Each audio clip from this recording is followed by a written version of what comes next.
Estudar a Bíblia, estudar a Bíblia, estudar a Bíblia na escola dominical. Estudar a Bíblia, estudar a Bíblia.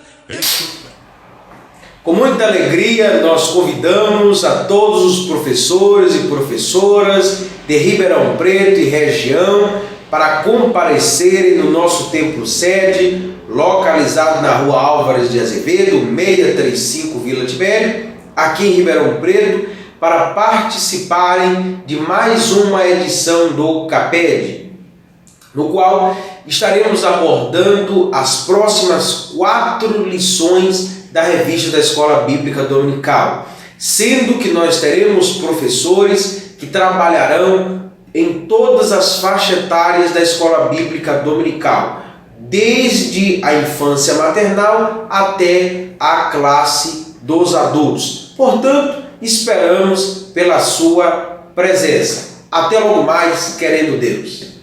Com muita alegria que eu cumprimento aos professores e às professoras da Escola Bíblica Dominical com a paz do Senhor. Dando sequência ao estudo do nosso trimestre, analisaremos nesta aula a lição de número 9, intitulada A Salvação Ofertada por Jesus Cristo.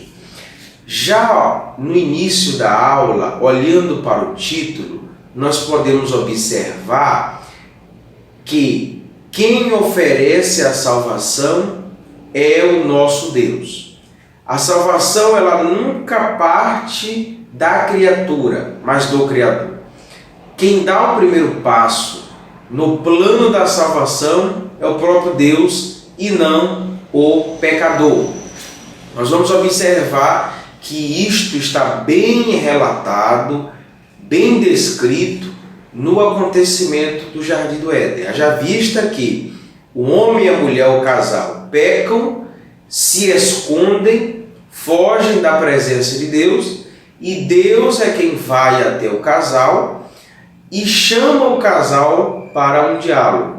Portanto, desde o primeiro momento em que o pecado adentra ao convívio com o ser humano, nós vamos observar que é sempre Deus quem dá o primeiro passo no plano da salvação. Portanto, a salvação, ela não parte do homem, não parte da mulher, não parte da humanidade, mas tem início em Deus. Tendo em vista que antes da fundação do século, o Cordeiro de Deus já estava para ser sacrificado. Então, esta lição deste domingo próximo, ela é importantíssima, porque serão trabalhados 3 temas importantes para a fé cristã. A providência de Deus, mediante a sua presciência para a salvação da humanidade. Segundo tópico seria arrependimento e fé. E terceiro, por fim, a regeneração. O arrependimento e a regeneração, há uma participação do homem em maior escala. Haja vista que tanto o arrependimento quanto a regeneração existe uma conduta prática do ser humano. Já no que se diz respeito à eleição e à salvação, quem teve todos os passos a serem percorridos foi o nosso Senhor e Salvador Jesus Cristo. Haja vista que Ele é quem nos substitui na cruz do Calvário. Então, toda a ação do plano da salvação no sacrifício reside em Cristo. Agora, o arrependimento e a regeneração é a atuação do Espírito Santo nas nossas vidas para um novo viver. Então já fica aí um resumo básico de introdução para a aula desse domingo. O comentarista ele nos traz uma dica para dinâmica em que ele recomenda que seja apresentado aos alunos folhas em branco e caneta, e aí o aluno ele vem a escrever aquilo que ele tem vivido, como sou e aquilo que ele poderia fazer ou ser. Eu faço também uma outra recomendação. Eu acredito que a maioria dos colegas possuem grupos no WhatsApp com os seus alunos, então poderia já de imediato pedir para os seus alunos escreverem numa folha, logo agora no decorrer desta semana, que escrevam atitudes que eles tinham no passado e que não possuem mais. E que eles venham levar estas folhas para a aula, embora que seja muito bem esclarecido que não haverá constrangimento de que o colega veja a folha do outro ou que seja obrigado a falar das suas condutas pecaminosas do passado. O foco da aula não é esse. Mas que eles venham observar se há uma transformação de vida e de conduta. Porque o Evangelho, ele produz transformação e restauração. Então, não é possível uma pessoa que entrega a sua vida ao Senhor ter uma manutenção de conduta de mentira. Aqui para título de exemplificação. Se a pessoa tinha no passado toda uma vida que estava presente a mentira, agora, mediante uma aceitação da fé e de uma submissão às ordenanças do Senhor, não há mais a possibilidade de viver desta forma, desta maneira. Então, fica aqui a dica para uma reflexão maior do aluno em relação ao tema a ser tratado, trabalhado. Como texto do dia, texto áureo, a primeira expressão que é utilizada em Atos capítulo 3, versículo 19, arrependei-vos. E não só arrependei-vos, mas convertei-vos para que sejam apagados os vossos pecados e venham, assim, os tempos de refrigério pela presença do Senhor. O crente só tem paz porque abandonou os seus pecados e, mediante uma reconciliação que Jesus traz do homem e da mulher para com o Pai, ele vive em paz, pois não está mais sobre si a ira de Deus. Por isso que nós temos refrigério quando nós estamos na presença do Senhor. E esse texto áureo ele pode ser muito bem trabalhado nos dois últimos tópicos da revista. É o tópico de número 2 e o tópico de número 3. Tendo em vista que será trabalhado o tema da regeneração, que é o terceiro, e o segundo do arrependimento, falando de trás para frente. Então, a revista desse domingo, ela precisa ser muito bem refletida. A aula desse domingo próximo não é teórica.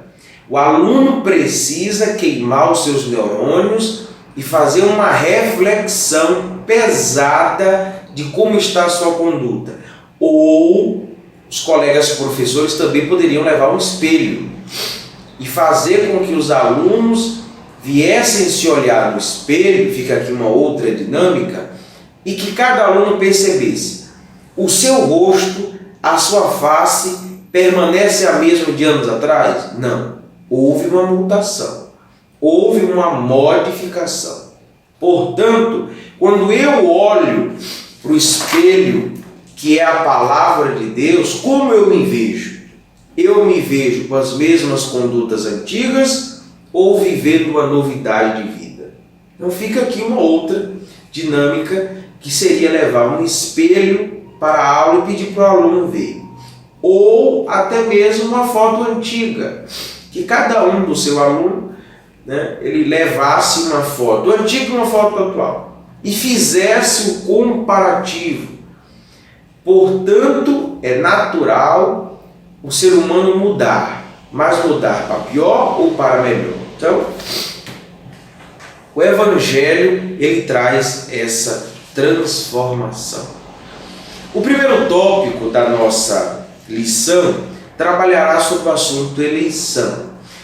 Eu vou pensar o último parágrafo do subtópico de número 1. Nos diz assim o comentarista: assim, a eleição não é o instrumento para estabelecimento das arbitrariedades de um Deus que age sem levar em consideração nada ou ninguém. Ao contrário, a doutrina da eleição é uma garantia que temos de que, naquilo que depender exclusivamente de Deus, sempre receberemos o melhor. Então, nós não acreditamos que todos estão condenados para o inferno e Deus escolhe meia dúzia. Não, nós não acreditamos nisso. Nós acreditamos, resumindo, que diante daqueles que entregam a sua vida ao Senhor e aceitam a fé, estes estão eleitos para a salvação. Então é uma eleição após o arrependimento e a regeneração. Não é uma eleição de escolha de indivíduos, não é como pegar uma pinça e fazer uma escolha de alguns e deixar que os outros venham ao inferno. Não, isto não é o que acreditamos.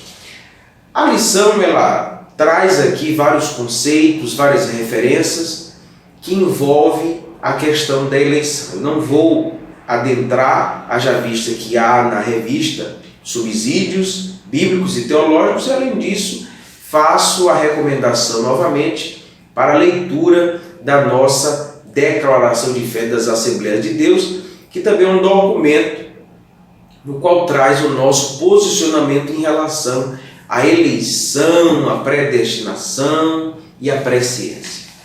O segundo tópico da nossa lição, arrependimento e fé. E aqui eu desejo fazer uma determinada análise com os queridos e queridas professores. Evangelho de Jesus, segundo escreveu Mateus, capítulo 4, versículo número 17. Vejamos o que está escrito. Desde então começou Jesus a pregar e a dizer: arrependei-vos, porque é chegado o reino dos céus. Jesus ele poderia ter escolhido qualquer mensagem para o início do seu ministério. Jesus poderia ter dito: o Pai é amor e mediante o seu amor Ele quer que você retorne a Ele. Não é isso que Jesus diz. Jesus não diz: porque Deus amou o mundo de tal maneira que deu seu Filho unigênito para que todo aquele que nele crê não pereça, mas tenha a vida eterna, conforme está escrito no Evangelho de Jesus, segundo escreveu João, capítulo 3, versículo 16. Não. Jesus poderia ter utilizado das mais variadas frases, mas Jesus usa: arrependei-vos, porque é chegado o reino dos céus. O arrependimento, muitos não conseguem entender o significado desse termo, mas trago a reflexão e que os professores levem para a aula este conceito que vou apresentar. O arrependimento é uma segunda oportunidade que Deus concede à humanidade para voltar-se a Ele, tendo em vista que arrependimento é mudança de atitude, é mudança de direção. O indivíduo está indo para um caminho, ou melhor, está indo numa direção no caminho, e ele tem a oportunidade de arrepender. Ele tem a oportunidade de voltar e andar noutra direção. Então, o arrependimento tem no seu bojo, no seu interior, como ingrediente principal, o amor de Deus. Porque Deus é quem poderia não permitir que o homem se arrependesse. Mas o Espírito Santo atua na vida, no coração e na mente, na consciência do próprio pecador, para que ele venha ter uma mudança de conduta, uma mudança de atitude, uma mudança de vida. Portanto, o arrependimento e a regeneração trabalham em conjunto. Eu não posso ter uma novidade de vida se eu não me arrependo. E mediante o arrependimento eu passo a ter uma nova vida. Portanto, Jesus começou a pregar, ensinar, ministrar com esse texto, com essa frase, com esse conteúdo. João Batista também inicia o seu ministério dizendo: arrependei-vos, porque é chegado o reino dos céus.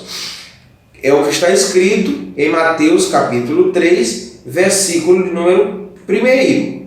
E o 2, olha o que diz.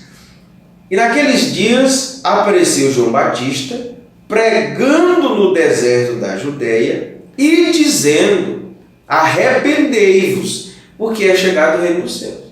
Então João Batista tem essa mensagem, Jesus tem essa mensagem, o apóstolo Pedro também prega com essa expressão, o apóstolo Paulo também prega com essa expressão, portanto, a igreja não pode deixar de dizer esta expressão, esta frase: arrependei-vos, porque é chegado o reino dos céus. Se nós, enquanto igreja, não pregamos o arrependimento e não nos arrependemos, nós não vivemos um evangelho genuíno, um evangelho que o nosso Senhor e Salvador Jesus Cristo trouxe. Ficará como descrição no vídeo várias referências bíblicas que apontam que o arrependimento era a mensagem central de Jesus, de João Batista e dos apóstolos. Por óbvio que a mensagem central era o nosso Senhor e Salvador Jesus Cristo. Mas, sendo Jesus a mensagem central, para conviver com Jesus era necessário o arrependimento. Por isso que a palavra arrependimento ou arrependei-vos estava no início da mensagem, justamente dando este enfoque de que é necessário ter mudança de conduta. Haja vista que Deus é santo e aqueles que estão vivendo com Deus vivam em santidade. Não é necessário o arrependimento. Aí está aqui o subtópico número 1, arrependimento como uma obra divina. O arrependimento ele é provocado pela atuação do Espírito Santo. A santidade também, a regeneração, a conversão, tudo aquilo que nos faz chegar mais próximo de Deus é uma atuação do Espírito Santo no nosso ser. Subtópico número 2, a missão de Cristo, chamar pecadores ao arrependimento, foi o que nós acabamos de refletir. O subtópico de número 3, o conteúdo da mensagem evangélica.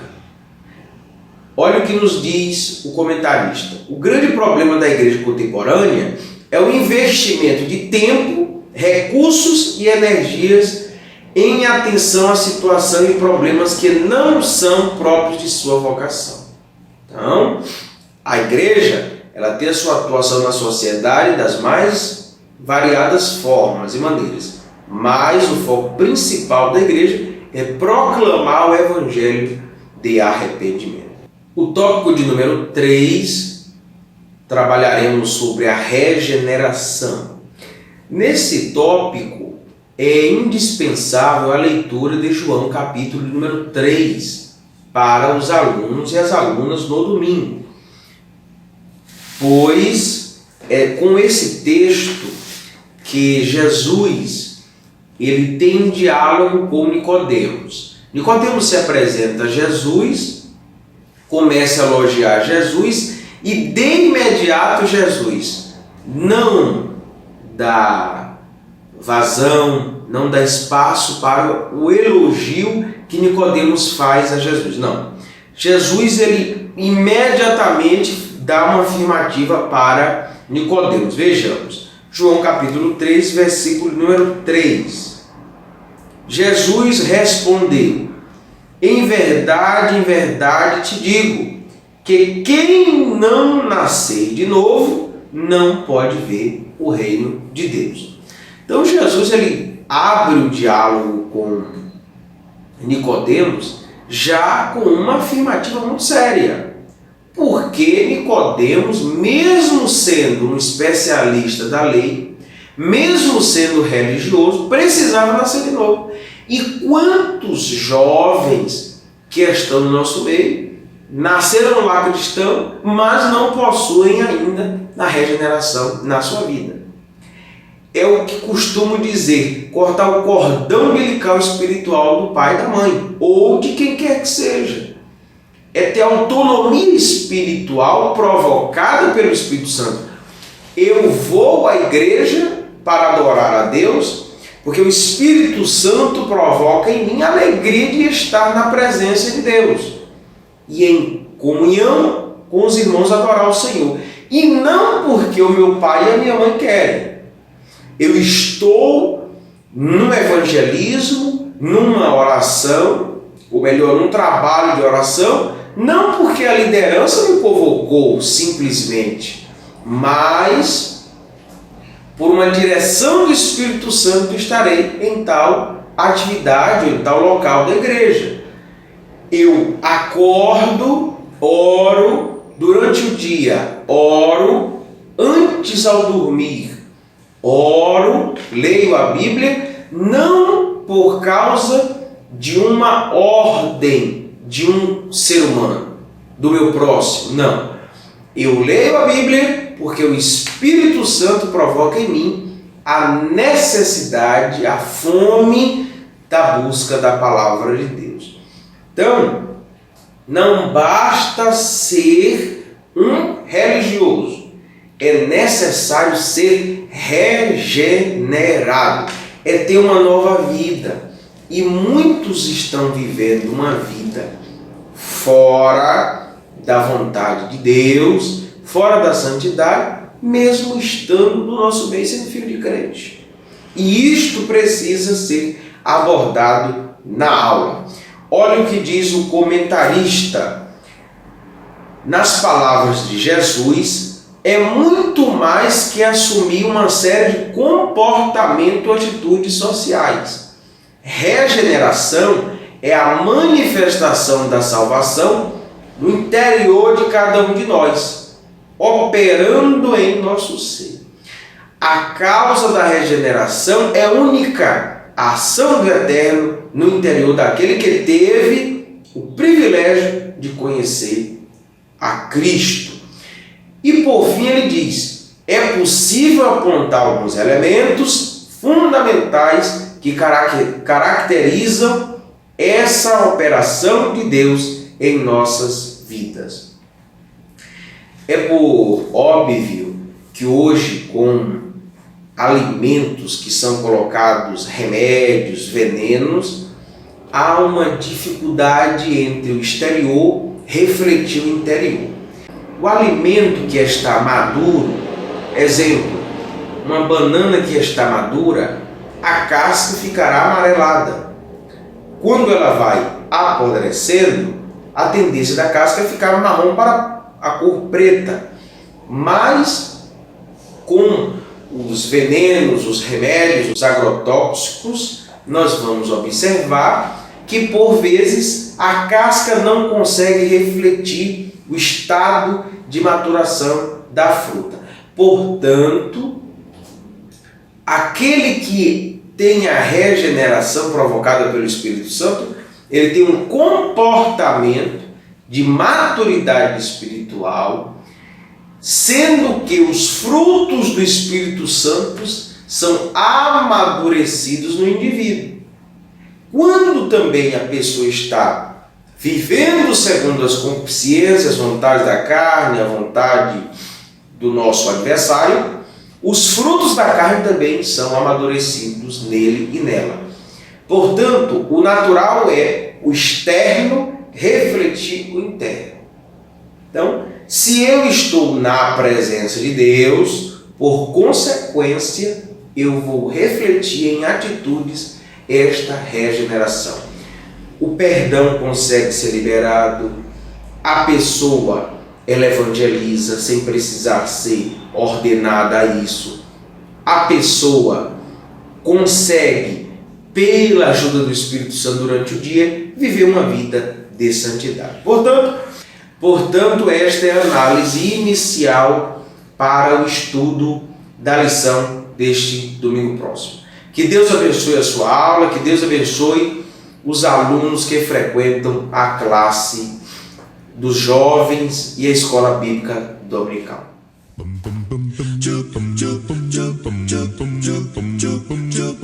Estudar a Bíblia, estudar a Bíblia, estudar a Bíblia na escola dominical.